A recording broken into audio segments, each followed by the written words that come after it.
حضرت عمر بن عبدالعزیز جو کہ اموی خاندان کے چشم و چراغ تھے، لیکن ان کا مزاج سب سے ہٹ کے تھا، انوکھا اور نرالا تھا۔ سلیمان نے ساری زندگی تخت و تاج کی بسر کرنے کے بعد سوچا کہ میں ان کو اپنا نائب بناؤں۔ تو خیر، جب ان کا انتقال ہوا تو لوگ دمشق کی جامع مسجد میں جمع ہوئے اور وصیت نامہ پڑھا گیا۔ تو حضرت عمر بن عبدالعزیز کھڑے ہوئے، فرمایا لوگوں، نہ تو میری منشا تھی کہ مجھے خلیفہ بنایا جائے اور نہ مجھے اس بات کا علم تھا، یہ میری منشا اور آپ لوگوں کی مشاورت کے بغیر کیا گیا ہے، میں اس سے دستبردار ہوتا ہوں، آپ جس کو چاہیں اپنا خلیفہ مقرر کر دیں۔ تو لوگوں نے کہا آپ ہی ہمارے امیر ہیں، آپ ہی ہمارے خلیفہ ہیں۔ تو آپ نے فرمایا کہ جب تک اللہ کی اطاعت کرتا رہوں تب تک تمہارا خلیفہ رہوں۔ اور پھر آپ نے حکم نامہ جاری کیا کہ میری جتنی جائیداد ہے ساری بیت المال میں جمع کروائی جائے، اور جتنے بھی اموی شہزادے تھے ان کی جائیدادیں جو لوگوں کی ضبط کی ہوئی تھی سب کو بحق صدقات ضبط کرنے کا حکم نامہ جاری کیا۔ مسجد سے باہر نکلے تو آپ کے لیے شاہی سواری لائے گی، فرمایا میرا خچر کافی ہے میرے۔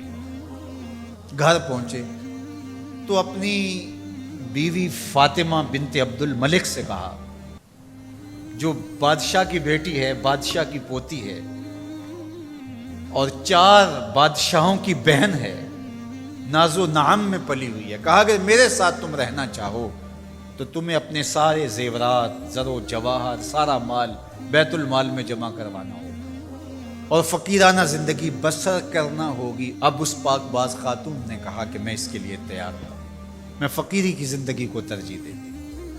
اب حضرت عمر رضی اللہ تعالیٰ عنہ نے صرف 2 سال 5 ماہ اور کچھ دن حکومت کی، اور 3 بر اعظموں پر سلطنت اسلامیہ پھیلی ہوئی تھی، اور آپ روتے تھے کہ ان لوگوں کا حق بھی میرے اوپر بلا مطالبہ ہے جو دنیا کے کسی بھی خطے کے اوپر اس سلطنت کی حدود میں بستے ہیں۔ عید کا موقع آیا، عیدگاہ میں جب لوگ ایک دوسرے کو مل رہے تھے تو امیر المومنین کے بیٹوں کے کپڑے خستہ تھے، پرانے تھے، پیوند لگے ہوئے تھے۔ تو آپ نے اپنے بیٹوں سے کہا کہ تمہیں شرم تو آ رہی ہوگی کہ امیر المومنین کے بیٹے ہو کے تمہیں ڈھنگ کا لباس بھی دستیاب نہیں ہے۔ تو آپ کا ایک بیٹا عبد الملک بن عمر بن عبدالعزیز جو آپ کی زندگی میں انتقال کر گیا تھا، اس نے کہا ہمیں اس بات پہ فخر ہے کہ ہمارے باپ نے خیانت نہیں کی ہے، ہمارا باپ دیانتدار ہے۔ جب گھر آتے ہیں تو آپ کی بیٹیاں آپ کو عید مبارک کہتی ہیں، آپ سے ملتی ہیں، لیکن منہ پہ کپڑا دھرا ہوا ہے۔ تو حضرت عمر رضی اللہ تعالیٰ عنہ عمر بن عبدالعزیز بولتے ہیں کہ بیٹی آپ نے چہرے کے اوپر کپڑا کیوں رکھا ہوا ہے؟ تو وہ کہتی ہیں ہم نے کچے پیاز سے آج کھانا کھایا ہے، تو اس لیے ہم نے کپڑا رکھا ہے کہ آپ اس کی سمیل محسوس نہ کریں۔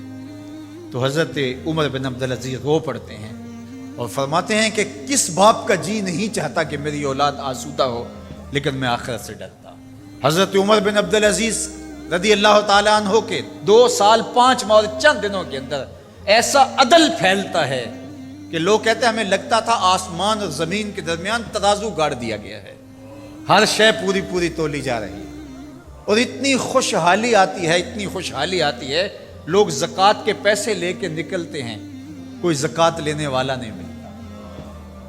ایک علاقے کے لوگ حضرت عمر بن عبدالعزیز کو خط لکھتے ہیں کہ حضرت زکوٰۃ کا کیا کریں؟ فرمایا غریبوں کو دیں۔ کہا کوئی غریب رہا ہی نہیں، تو کہا کہ اچھا آپ اس طرح کریں کہ جن کی شادیاں نہیں ہوئی ان کا مہر ادا کر کے شادیاں کروا دیں۔ تو وہ جواب میں لکھتا ہے یہ بھی ہو چکا۔ تو کہا لوگوں کو قرضہ دے دیں۔ کہا کسی کو قرضے کی ضرورت ہی نہیں۔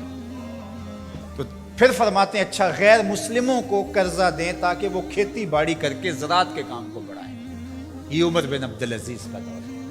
عدل پھیلا، نور پھیلا، روشنی پھیلی، شہزادگی کی زندگی سے ایک دم اپنے آپ کو ایک چھوٹے سے کٹیا کے اندر محدود کر دیا۔ اللہ اکبر۔ حضرت عمر بن عبدالعزیز رضی اللہ تعالی عنہ مسلمانوں کے نامور خلیفہ ہے، اور ان کو ان کے عدل، ان کے انصاف، ان کی سادگی اور ان کی زندگی کے اس خوبصورت طرز کی وجہ سے عمر ثانی کہا جاتا ہے۔